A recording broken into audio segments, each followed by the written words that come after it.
Welcome back to K-Side Place, ladies and gentlemen. I'm Eddie Law. Joining us today is one of the headliners at LFA 207 this Friday night. He's a 10-1 lightweight straight out of Orange County, representing the Bloodline, as you can see on that badass shirt, challenging for the LFA lightweight title. And Machete is here. Richie Miranda. Richie, how's it going, man? It's going good, man. Thank you for having me, and hell of an intro. Thank you. Hey, I appreciate you taking the time, dude. You got a big week coming up, so the fact that you give us some of your time, I really appreciate that, man. First of all, where does the nickname and Machete come from? So it came from my first MMA coach, Richard Barajas, out of Kearney Combat Sports. He said my voice sounded like Danny Trejo, so he's like, "You should be El Machete." And after my first amateur fight, it just stuck. Mm-hmm. Hey, it worked out, dude. That's he's got a point. He's got a point with the voice, bro. Yeah, so shout out to him. You tatted up like him? What's that? You tatted up like Trejo? Yeah. Mm-hmm. Yeah, there you go, man. I'll ask you about that here in a couple of minutes here because I heard something about your brother, but I'll ask you in a minute.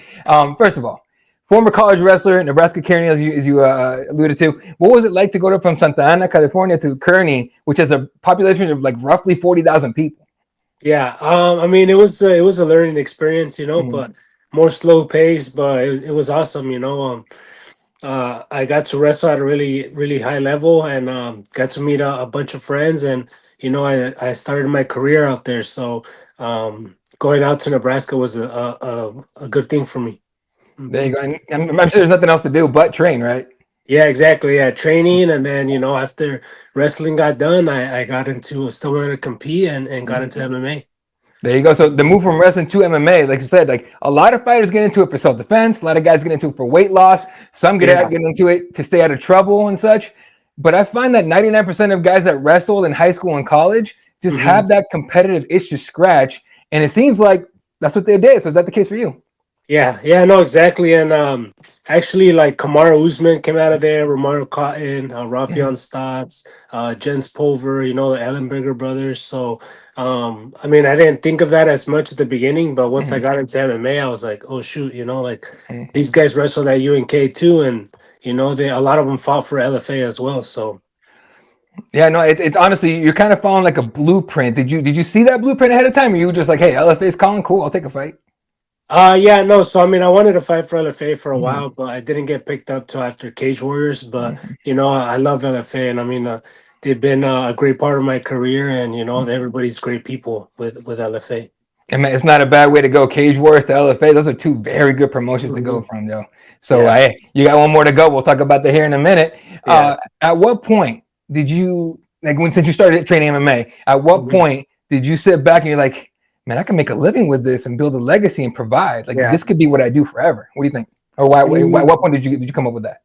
I think after my first fight, after my first amateur fight, I just knew that I was made for this and I was built for this, and I've been taking every fight one fight at a time, and just getting better through each fight. And but I mean, I got pushed back from going pro in 2020 to 21 because of the COVID. But yeah, dude, just been on the journey and started from the bottom, started climbing up the ladder, and that's the way I've been doing it.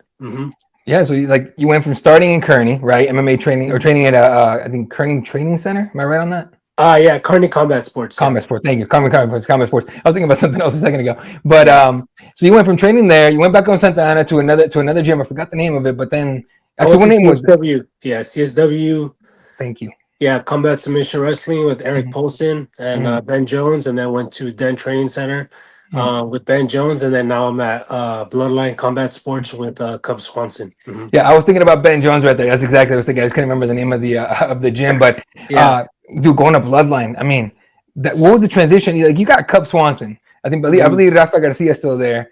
Rafa. Yeah, Danny Silva as well. And then we got Legion, Douglas as well, Chapulin, another longtime training partner, Jacob Rosales, Chris Macate. So, it's a good solid group, good group of guys that are all like-minded individuals, and we're just trying to follow their footsteps and get to that UFC level, and then just help each other out in the room, and we it's great, it's great for all of us.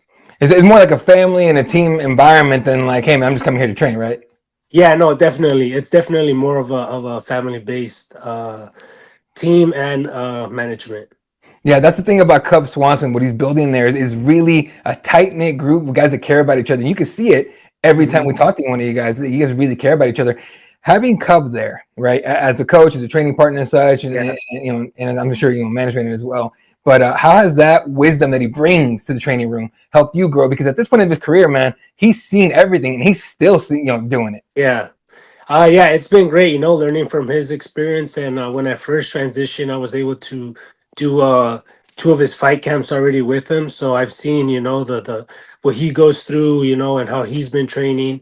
So yeah, it's been great, man. It's brings a lot of experience and wisdom, and still learning. And along with our other coaches, we got Anthony as well, Troy Guerrero, and then my other coaches as well, Felipe de la Monica at jiu-jitsu, and then my boxing coach as well, Del Roybal. So it's all coming together.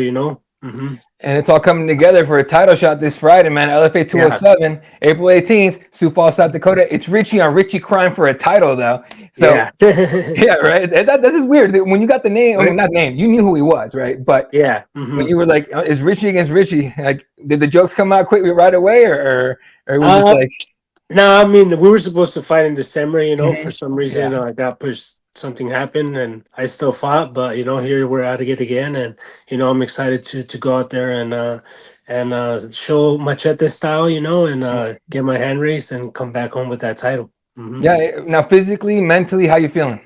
I feel great, man. I mean, I've been preparing for this for a while. When I first fought in South Sioux Falls, um, actually they fought for the LFA lightweight title that same night. So in that it got engraved in my head that one day I would be here, and just so happens to be back in Sioux Falls. There you go, man. Hey, a lightweight champion, Richie Lewis. What do you know about him, and how do you like the matchup? Yeah, I mean, he's a good wrestler. He's pretty kind of well rounded. Um, but I'm there to disrupt that. To show my style, prove that I'm the better MMA fighter, and mainly just come out on top. I mean, beat them in all areas, and I'm a wrestler too. So just display my skill sets, and take the fight wherever I need to, and. I'm always looking for the finish, but if I have to go 25 minutes, I'm well prepared for that as well. There you go. And this is not to start any beef whatsoever, right? And just repeating what he Mm-hmm. said. He was asked in an interview with, I believe, Mom's Basement that, talking about, the levels of wrestling, right? He was like, Yeah. he thought yours was more scrappy and, but you weren't, more technical than him. Mm-hmm. Hearing that, knowing your level of wrestling, knowing his level of wrestling, are Yeah. you confident that you can go in there and kind of stall his wrestling? Yeah, no, definitely. I mean, I have way more other tools as well, so I know even if I get to the ground, I can still get back up and threaten. I'm confident in all my tools. Yeah, you go. Do you think maybe we're gonna get to that point where it's like, all right, the wrestling cancels each other out. Let's just throw hands. You think we get that kind of fight, maybe? Hey, I'm ready for whatever. Hey, with a nickname like El Machete, that would be dope right there. Yeah. You know what I mean? Just decide to stand and throw, bro. Exactly. Yep. That'd be wild. All right, what would becoming the LFA lightweight champion mean to you? You thinking back to all the years of training, the Yeah. dreaming, the people that support you. What would it mean if this late Friday night, standing in the middle of that cage with that belt in hand, what would that mean to you? It would just be another, stamp in my journey. Like I said, I mean, when I first fought there, that they were fighting for the title, and I saw that, and Mhm. every year that I fought for LFA or I write down my goals, I've always written down that when I fight, if I ever did get to fight for the LFA title, I'm bringing it back here to Santana, and that's what I'm looking to do on Friday night. There you go. And look, man, if you pull that off, not only do you get a title, you take someone's O. Yeah, That's exactly. gotta be a nice little gem, right? Yeah, yeah, I've done it before, so Mhm. I'm ready. There you go. Go get another O, man. Now you get a win and a title on Friday. You get some mic time with Gil. Who or what are you calling for next? For the UFC, bro, I got my cup ready. Yeah, There yeah, you yeah. go. Yeah, Yeah, I'm calling for Dana, bro. So I feel like my resume speaks for itself. So definitely gonna be looking to call Dana again. And that's something I fully expect, dude, because there's a lot of buzz around you for a while now, dude, specifically for you. A lot of fans are wondering why you're not in there yet. So is the UFC the goal to enter the best lightweight division in MMA with guys like Islam Makhachev, Dustin Poirier, Justin Gaethje, Max Holloway, all the killers at 155? Yeah, no, definitely, and those are a lot of guys that I've looked up to, their whole career. And, also some of the newcomers, look at Patty, what he did this weekend. And, but yeah, that's what I'm looking to get into there. And, just like I started with LFA, just take one fight at a time and start climbing up that ladder. Mm-hmm. Yeah, speaking of Patty, he comes in, everyone's expecting Michael Chandler to be able to knock him out and all that. They're saying, oh, Patty's this and that. Patty showed, dude, he's got the tools to make it happen. Gets over Chandler. Are you looking for a similar kind of impact? Like you coming in short, some people will doubt you, and you'll have your supports and everything. Are you coming in and be like, all right, cool, look, I'm gonna be just like that dude. I don't care what anyone says. I'm coming for the top. No, yeah, exactly. I don't listen to the outside noise. I'm always in the underdog mentality, and exactly that's what I'm here to do. And that's my style. My style speaks for itself. And, chopping time, that's what chopping time and machete is about, to go out there and finish the body that's in front of me. Mm-hmm. All right, family wise, man, how's the family support this this fighting dream of yours? They've been supporting since the beginning. My dad and my sister and my girlfriend will be out there. And got a couple friends from the Midwest going out there, and part of the Bloodline team is going too. So support's going to be there. They've always been there. Mm-hmm. Yeah. Speaking of Bloodline teammates, who's in your corner? So I got Danny Silva, I got Coach Anthony Gonzalez, and then I got Lehian Douglas. Mm-hmm. There you go, man. That's about. I got Rafa's coming out there too. Mm-hmm. Rafa's coming. Oh, there you go, man. Rafa's such a good guy, dude. He's such a good dude. It's crazy. Good people. Yes, sir. Yes, sir.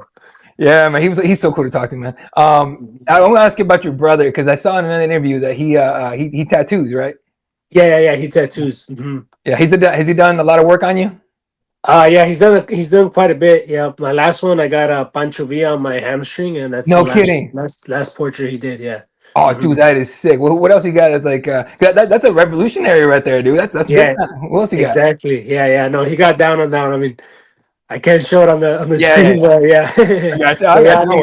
I got a Raiders one that he did a while back. I got a couple. Yeah, got a Nacho Libre mask too. Dude, that's legit. Any plans for another one once you get that title? Yeah, I mean, probably something on my leg, maybe like a gladiator, or I might start on my back already. Oh, there you go, man. That's sick, dude. All right, a couple more, and then we'll have you on your way. Who is your biggest supporter in this journey of MMA? Like, I know it's hard to pick one person, but like, who's that person that's like the loudest in your corner?